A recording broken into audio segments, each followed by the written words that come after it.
Have you ever reached for food, knowing you weren't truly hungry, and maybe just minutes later thought, why did I eat that? You're not alone, and it is not your fault. Today we'll explore why this happens, and exactly how to stop eating from stress and start eating with calm. By the end of this video, you'll have practical tools to shift this pattern, gently and for good. Welcome to the Calm Life School. You worked hard today. You carried responsibilities, emotions, unspoken thoughts, lingering stress, unfinished tasks, hopes unmet, quiet fears. And now, the fridge door opens, the cupboard calls, the craving speaks. This video isn't about eating less, it's about eating with peace. Because food isn't just fuel, it's comfort, memory, emotion, a reflection of your inner world, a relationship that deserves gentleness and reverence.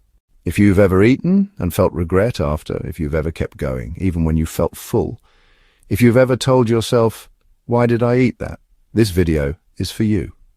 Today we'll explore calm, clear ways to reconnect with food, not to restrict you, but to free you, so you can stop eating from pressure and start eating with clarity. Let's begin with this truth. Most regretful eating comes from disconnection from the body, disconnection from the moment, disconnection from deeper needs, disconnection from self-compassion. You are not broken, but in a busy world, it's easy to stop hearing the body's voice, to forget the subtle language of hunger and fullness. So here's the first calm habit. Pause. Before you reach for food, pause for one breath. A single conscious moment, a gift to yourself. Ask gently, am I physically hungry or emotionally seeking? No shame, no judgment. This pause is protection. Every time you choose it, you build self-trust, you build inner safety, you create space for choice. Now, the second truth, many of us eat to soothe emotions, not hunger. Stress, boredom, loneliness, exhaustion, they mimic hunger, they wear the disguise of need. But food cannot solve what isn't physical. And when we ask food to carry emotional weight, it leaves us heavier, in body and in heart. Here's your habit. When a craving strikes, pause. Ask, what am I really needing right now? Sometimes it's rest, sometimes comfort, sometimes connection, sometimes space to feel, sometimes release, sometimes love. Offer yourself that need and let food return to its rightful place. Let's slow down now and notice a pattern. How often does eating happen when you're not even thinking about it? You walk past the kitchen, a snack catches your eye. Without thinking, it's in your hand. Or you're working at your desk, scrolling your phone, and suddenly the wrapper is empty. Or late at night, the glow of the fridge lights your face, and you're reaching for something without even knowing why. This is mindless eating. It happens fast. It feels automatic. It leaves you unsatisfied, sometimes guilty, sometimes numb. And the body's wisdom, its fullness signals, speak quietly. Here's your calm practice. When you do eat, slow down.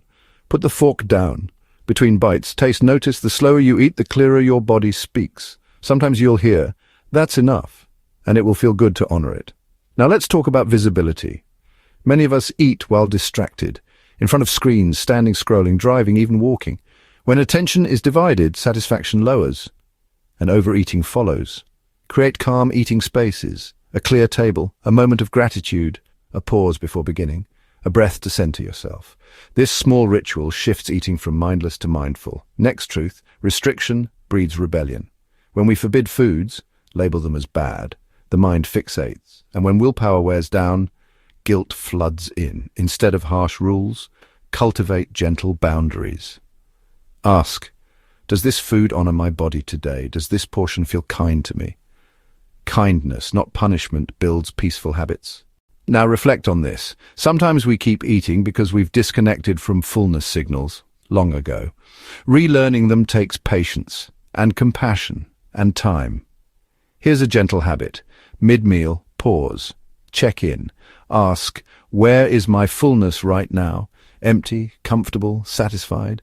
How do I feel in this moment? Am I honoring my needs? This practice rebuilds trust between body and mind. Let's go deeper. Sometimes eating isn't about the food at all. It's about the moment we're avoiding. I remember one evening, the house was silent. The day had felt heavy. I opened the fridge not out of hunger, but because it felt like an escape. In that moment, I wasn't feeding my body. I was trying to soothe my heart. Maybe you've had moments like that too. A lonely evening, a difficult conversation, a task we're dreading, a restlessness we can't name. Food becomes the pause button, the distraction, the temporary comfort. But food can't fill emotional gaps. Ask, if I weren't eating right now, what would I be feeling? Then, with compassion, feel it, journal, walk, breathe, let the emotion move through. And notice the craving may soften, not because you fought it, but because you heard it. Now a reflection on abundance. Scarcity thinking fuels urgency and overeating, but in truth, food will be there tomorrow. Tell yourself gently, I can have this again later if I choose. This quiet abundance reduces urgency and brings calm to the plate. Another truth, eating is not a moral act. You are not good for eating salad or bad for having cake. You are a human being, worthy of kindness, in every meal, every choice. Let eating be an act of nourishment, not perfection, not punishment, not performance. A moment to care for the body gifted to you. Let's consider another pattern, evening eating. Why does the urge to snack grow stronger at night? Because the body may be tired, seeking rest, not food. Because the mind is processing the day's emotions. Because silence brings feelings we've postponed. Because loneliness whispers when the world quiets down.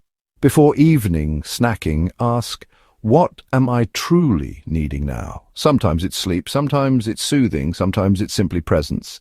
To sit with the self, not escape it. Sometimes it's connection, sometimes it's release.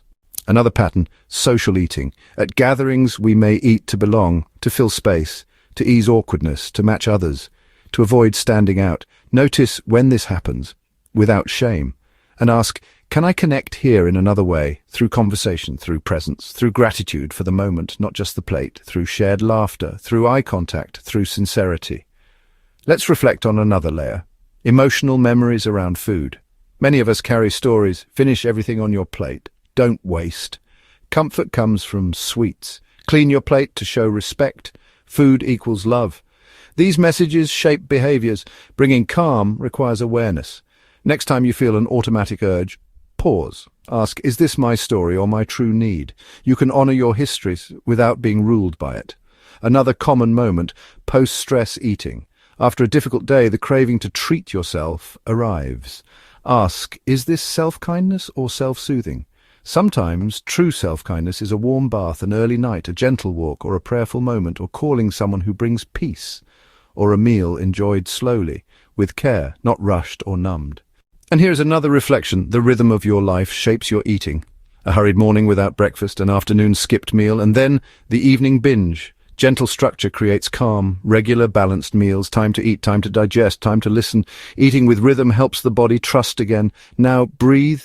Today's meal can be different. Today's choice can be calmer, because you're not here to fight food. You're here to live at peace with it. And every pause you take, every gentle question, moves you toward that peace. You do not have to get it perfect. You only have to keep listening. Your body will guide you. Your peace will grow. And when you do choose to eat, may it be with presence, with kindness, with care. This is the Calm Life School. If this message brought you clarity, share it with someone who needs a gentler path with food. And in the comments, I invite you to share one moment when you noticed yourself eating from stress, or one habit you'd like to bring more calm to. You are not alone here. This is a space for real stories, gentle change, and peace with food. Together we choose peace. This is the Calm Life School.